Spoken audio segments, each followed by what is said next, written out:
नमस्कार दोस्तों, मैं राजकुमार मौर्य प्रखर इंडिया यूट्यूब मंच पे आपका स्वागत है। आज की इस वीडियो में आपको बताने जा रहे हैं समाजवादी पार्टी के उन युवा सांसदों के बारे में जो 2024 में चुनाव जीत कर आए हैं। 2024 में समाजवादी पार्टी ने उत्तर प्रदेश में 37 लोकसभा सीटें खुद जीती हैं। उसके अलावा कांग्रेस के साथ में मिलकर के जो चुनाव लड़ा, कांग्रेस ने भी 6 सीटें जीती हैं। यानी कि उत्तर प्रदेश में इंडिया गठबंधन ने 43 सीटों पर जीत दर्ज की है। वहीं पर 5 सीटें ऐसी हैं जहां बहुत कम मार्जिन से समाजवादी पार्टी हार चुकी है। और मैं आपको बता दूं, यहां पर सबसे पहले सबसे युवा सांसद जो हैं कौशाम्बी से हैं। कौशाम्बी लोकसभा क्षेत्र वही क्षेत्र है जहां पर राजा भैया का गढ़ बताया जाता है। कुंडा और बाबागंज में उनके विधायक हैं। राजा भैया ने अंदरूनी तौर पर पुष्पेंद्र सरोज को समर्थन दिया था और भारतीय जनता पार्टी के प्रत्याशी विनोद सोनकर को बुरी हार झेलनी पड़ी।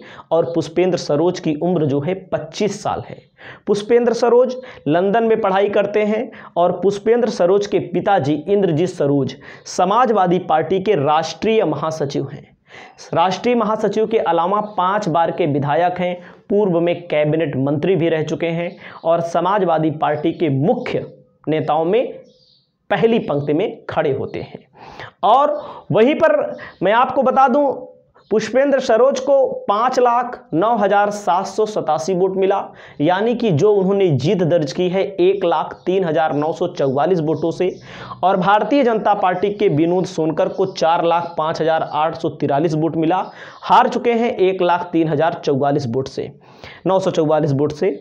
और वहीं पर बहुजन समाज पार्टी के प्रत्याशी शुभ नारायण को 55,858 वोट मिला। तो आपके सामने देख सकते हैं बड़ी मार्जिन से चुनाव जीते हैं। और वहीं पर मैं ले चलता हूं, इनकी पढ़ाई जो है लंदन में पढ़ाई कर रहे हैं और लंदन की पढ़ाई करने के बाद इंडिया आए हुए हैं और इंडिया में इन्होंने चुनाव लड़ा और चुनाव जीत लिया।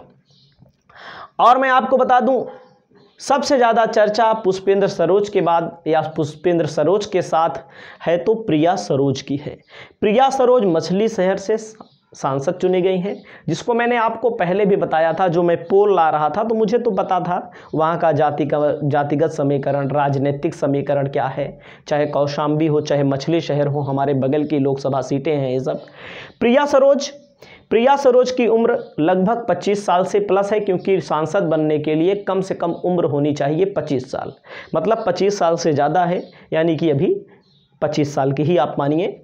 और इस समय सोशल मीडिया पर छाई हुई हैं और इनके भाषण, और इनके पिताजी हैं जो तूफानी सरोज, इनके पिताजी वर्तमान के विधायक हैं। केराकत विधानसभा सीट है, मछली शहर के अंतर्गत आती है और वर्तमान में विधायक हैं। और प्रिया सरोज सुप्रीम कोर्ट में वकालत का भी काम करती हैं और सुप्रीम कोर्ट के वकील के साथ साथ वर्तमान में भारतीय जनता पार्टी से लड़ करके सांसद बन चुकी हैं समाजवादी पार्टी से। और इनको जो वोट मिला था 4,51,292 वोट, 35,850 वोटों से दर्ज जीत हुई है। वहीं पर भारतीय जनता पार्टी के भोलानाथ जो पिछली बार चुनाव जीते थे मात्र 181 वोटों से, अब की बार इनको 35,850 वोटों से हार हुई है। और वहीं पर कृपा शंकर सरोज बहुजन समाज पार्टी के कृपा शंकर सरोज को मिला था 1,57,291 वोट। तो ये दोनों युवा सांसद हैं, इनको लेकर के बहुत चर्चा है। और अगला नंबर आता है इकरा चौधरी, इकरा हसन का नाम तब से सुर्खियों में आया था जब से इनके भाई नाहिद हसन जेल में गए थे और जेल से चुनाव लड़े थे और पूरे विधानसभा चुनाव को इन्होंने ही लड़ा था। मतलब कि उनके भाई जेल में भले थे लेकिन इन्होंने ही पूरी कमान संभाली थी, पूरा जनता से कैसे मिलना है, कैसे बोलना है, कैसे मैनेज करना है। तो इकरा चौधरी इनका पूरा नाम है और इकरा हसन के नाम से मशहूर हैं। कैराना से वर्तमान में सांसद चुनी जा चुकी हैं और इनकी पृष्ठभूमि जो रही है बहुत ही मजबूत रही है। इनके परिवार में इनकी माताजी, इनके पिताजी सांसद रहे हैं और लंदन से आई, लंदन में पढ़ाई की इन्होंने और अब राजनीति कर रही हैं। और इनके पिताजी जो हैं, इनके भाई हैं नाहिद हसन, वर्तमान में विधायक हैं। माताजी तबस्सुम बेगम पहले भी ये सांसद रह चुकी हैं। पिता जो हैं इनके मुनव्वर हसन, वो इस दुनिया में नहीं हैं, ये भी सांसद रह चुके हैं। इनके दादा अख्तर हसन, यानी कि 40 साल का बहुत बड़ा सियासी रसूख है इनका। तो आप समझ सकते हैं कि इकरा हसन जो हैं ये सोशल मीडिया पर बहुत ट्रेंड हुई थी, इसलिए कि इनके बोलने का ढंग, बात करने का ढंग, मीडिया के सामने कैसे बात की जाती है, मतलब कि बहुत ही अच्छी छवि रखती हैं। और इनको जो वोट मिला था 5,28,013, और मैंने आपको वैसे भी जब मैं पोल बता रहा था तो मैंने बता दिया था कि चुनाव जीत जाएंगी, क्योंकि समीकरण के साथ साथ जनता का नैरेटिव समझना बहुत ज़रूरी है। हवाई बात नहीं की जाती है। 69,116 वोटों से चुनाव जीता। प्रदीप कुमार हैं, प्रदीप कुमार भारतीय जनता पार्टी के 4,58,897 वोट मिला, और वहीं पर बहुजन समाज पार्टी को भी 76,200 वोट मिला। तो इनकी उम्र जो है 27 साल के करीब है। और वहीं पर अखिलेश यादव ने अब की बार कई युवा चेहरों को टिकट दिया था, जिसमें से बिजनौर से सैनी जो है दीपक सैनी चुनाव हार गए। वो भी इन्हीं लोगों की उम्र के थे, मतलब 1-2 साल इधर उधर होगा, वो भी थे। वो भी 37,000 से चुनाव हार गए, तो दीपक सैनी, लेकिन कई चुनाव जीत कर आए हैं। वहीं पर 36 साल के हैं, 36 साल के हैं। इनकी उम्र उन लोगों से ज़्यादा है, लेकिन इनका 2017 में और 2022 में, आपको जानकारी के लिए बता दूं, 2017 में और 2022 में विधायक चुने गए हैं। वर्तमान में कुंदरकी विधानसभा सीट है संभल के अंतर्गत, वर्तमान में विधायक भी हैं। शफीकुर रहमान बर्क के नाती हैं, पुत्र नहीं है, नाती हैं। शफीकुर रहमान बर्क जो हैं उनकी डेथ हो गई और 94 साल के थे। और जो अभी लोकसभा बीत गई है, 18वीं लोकसभा जो बीत गई है, उसमें सबसे ज़्यादा उम्र के थे शफीकुर रहमान बर्क। और इनकी जो मृत्यु हुई भैया, इनकी जो मृत्यु हुई अभी 2024 में, अखिलेश यादव ने जब टिकट दिया था तो सबसे चर्चा का विषय बने हुए थे। क्यों बने हुए थे?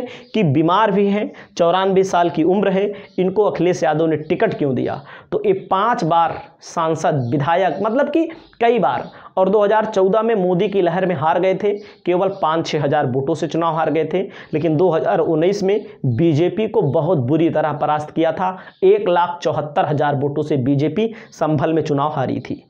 और जियाउर रहमान बर्क को जो वोट मिला 5,71,161 और 1,21,494 वोटों से जीते।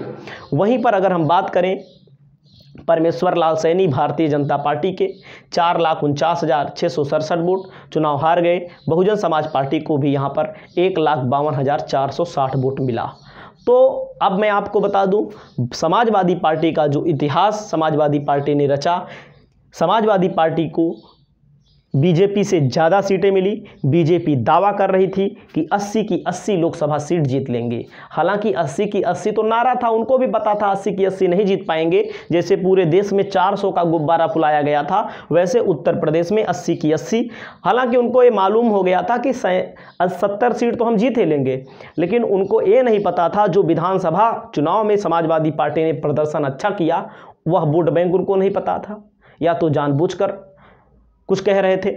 तो हमारा जो मानना था, समाजवादी पार्टी का जो 2022 का वोट है वो तो मिलेगा ही। और जो इन्होंने सही टिकट दिया, आपकी बार पीडीए को टिकट दिया, ज़्यादा मुसलमान को टिकट नहीं दिया, ज़्यादा यादव को टिकट नहीं दिया, और ठाकुर ब्राह्मण को भी ज़्यादा टिकट नहीं दिया। इससे समाजवादी पार्टी को चुनावी जीत मिली। मुसलमानों को टिकट दे देते हैं तो मामला हो जाता है क्या? मामला हो जाता है ध्रुवीकरण वाला। ध्रुवीकरण से बीजेपी को फ़ायदा मिलता है। वहीं पर 33 बीजेपी की खुद है, इसमें से 1 अपना दल की है, और 2 जो है 2 इसमें उसकी है, आरएलडी की है। और इनकी 37 43 सीटें हैं। और 5 सीटें कम से कम इंडिया गठबंधन, फर्रुखाबाद, फूलपुर, अलीगढ़, मेरठ, ऐसी सीटों को चुनाव जीत सकता था। और कुछ ना कुछ कमियां रह गईं या कुछ ना कुछ दिक्कतें रह गईं, जिससे इंडिया गठबंधन चुनाव नहीं जीत पाया। आपकी क्या राय है? आप अपनी राय बताइए। यह वीडियो कैसी लगी कमेंट करके ज़रूर बताइए। नमस्कार, जय हिंद, जय भारत।